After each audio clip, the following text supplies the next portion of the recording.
still doesn't answer my question. Nintendo, why? Why can't you hire a woman voice actress to voice a woman? Like, explain the logic there. Then again, Nintendo, there's a right way and there's a wrong way, and then there's the Nintendo way. So that pretty much explains all you need to know.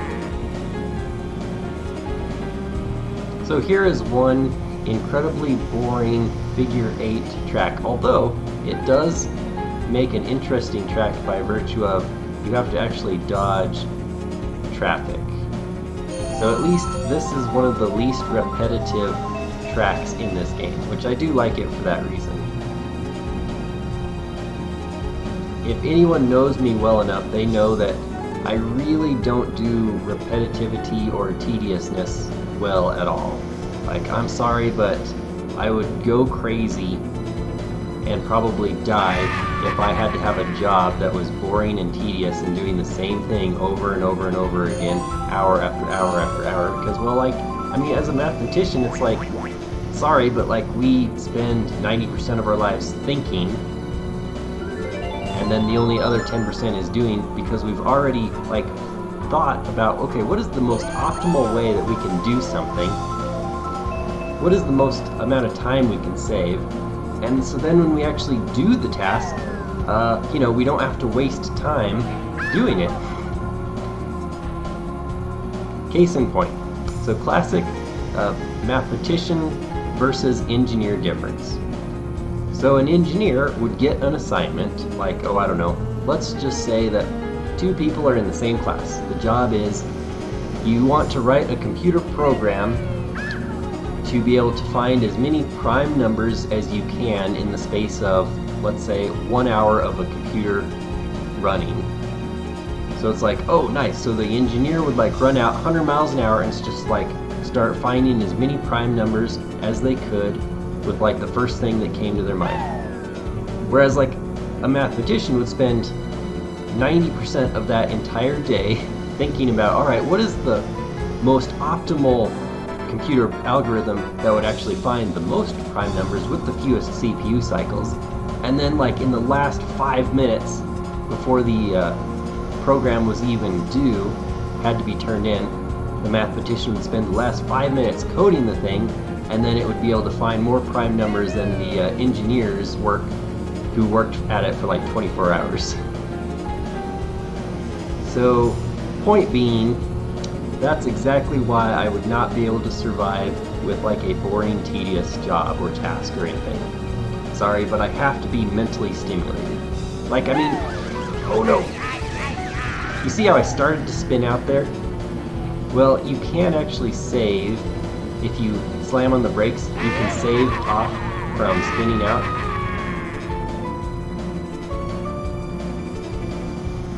Alright, that should put me into first. So, just watched the movie Ford versus Ferrari, so there's this scene, right, where... Yes! Where, Henry Ford II, Henry Ford Jr. walks into the assembly line, and you see, like, you know, this is classic Nintendo, American car makers. They make 6 zillion cars because there's an assembly line, so one person does the same thing, like, for 8 hours a day, 7 days a week, 365 days a year. Like, one person has the job of putting, like, screw number 65 on this part, and that's all they do. Then it goes on. Then they get another one that requires screw number 65 to be put on. See, like, that's the kind of job, like, I would go crazy. But hey, you have the thing, like, some people only have, I guess, the mental ability to be able to do jobs like that. And I don't want to, like, sound derogatory to, like, that class of people or anything, but I'm just saying it's not for me at all.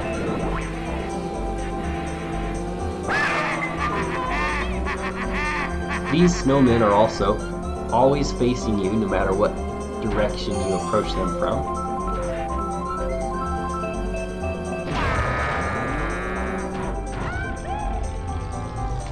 About there. Oh, man.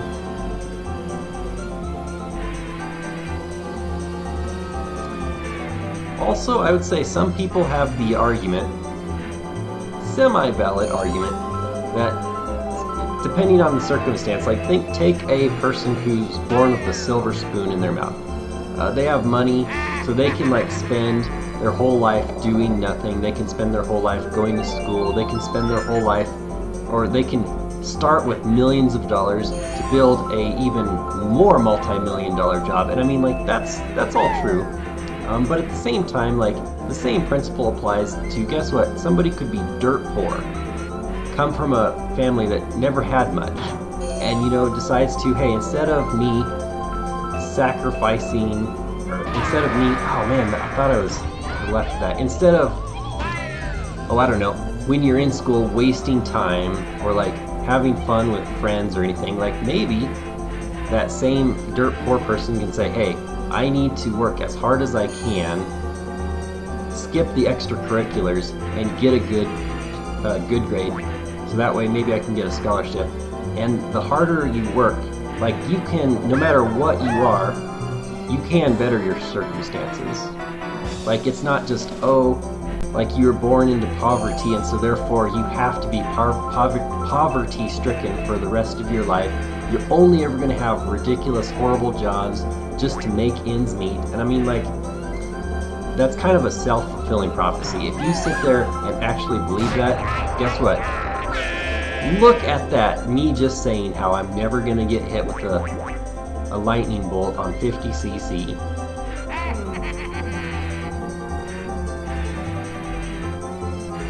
Right, so honest to goodness though, if somebody is sitting there saying like, oh, you know, they're doomed to failure, guess what? They are going to be, because it's called self-fulfilling prophecy. But I'm telling you, no matter where you start out in life, even if you are like a already millionaire or you are super dirt poor orphan, guess what?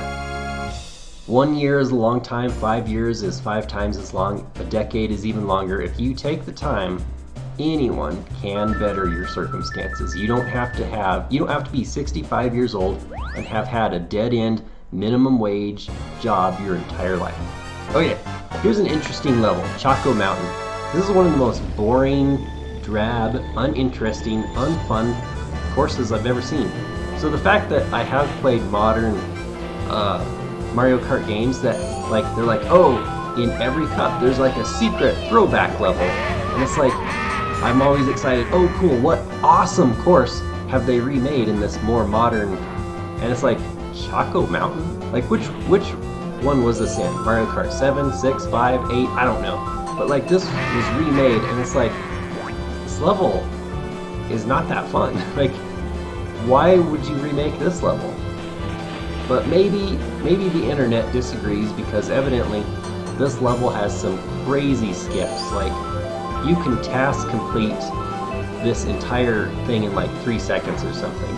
And in fact, one person like spent years or whatever in order to human theory, like, and I'll kind of show it off maybe on the finish line here. I'll pause.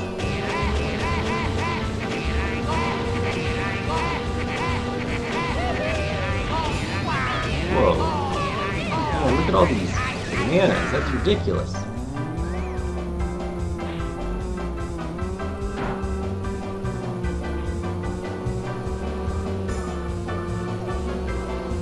And yes, if you are under those rocks when they land, you do get flattened.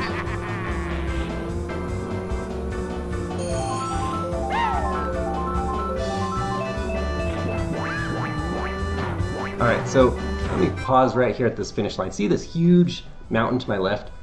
Evidently, especially on time trials where you are given 3 mushrooms, evidently, and a human being was able to accomplish this, you can, if you turn at the right pixel and like use your boost at the right split second, and like there's kind of a 2-frame thing, so it has to be like a, I forget the terminology, so like it has to be an even frame or odd frame.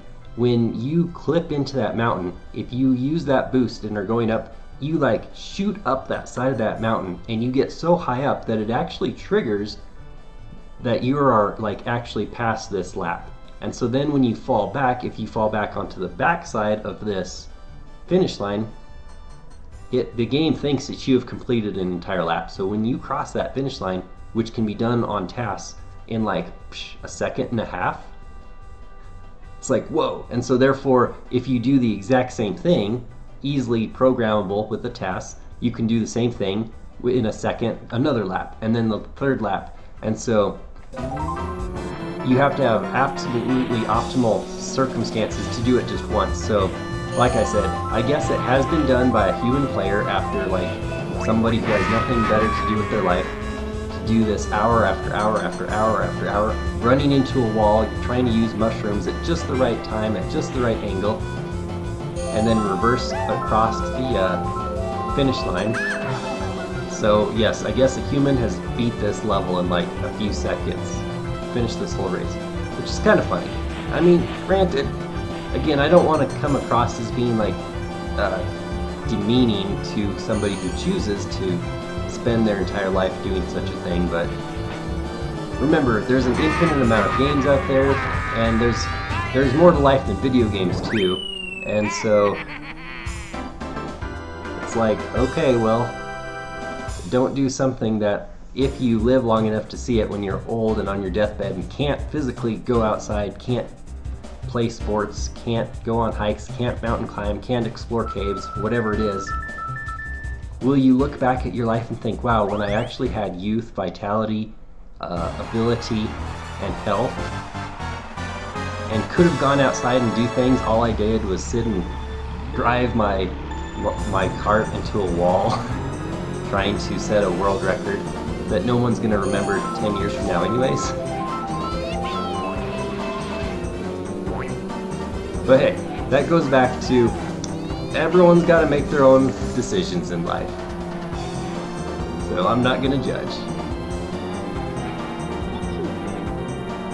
Doesn't that sound like Pichu though? I'm serious, it sounds like Pichu to me. This level has a lot of very interesting skips, but it almost always requires you to have a mushroom, which is like frustrating because it's like I always get shells and bananas. On Grand Prix, it's like you never get mushrooms.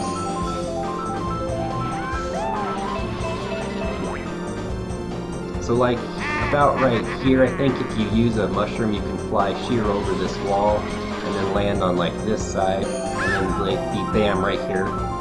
So that's kind of a cool skip. Alright, I have no idea how I got a boo item in first place, but here's what it does. A, makes me invisible. B, makes me slightly faster, not as fast as a star though, and steals an item from somebody else on the field, which was that upside down item box.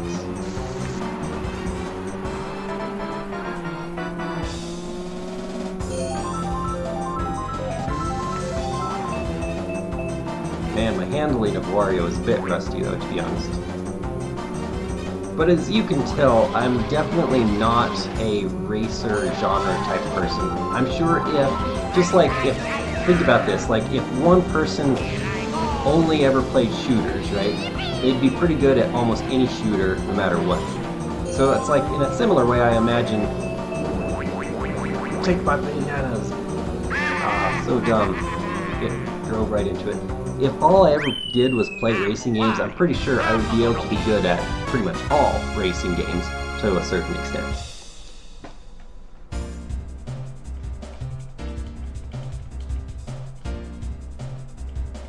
Alright, there is round 4. Where are we at? About 42 minutes. Not bad, not bad. Especially since most of that was me just show and tell bragging. I'll rename show and tell to brag and tell, even though I'm not necessarily trying to brag. I just love showing cool stuff off. So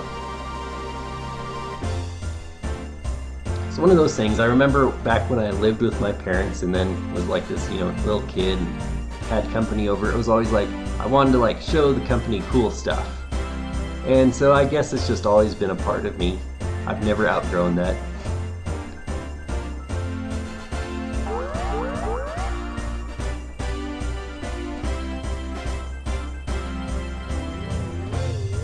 So yeah, as you can see, I would say games like this, Mario Kart 64, are so uninspiring.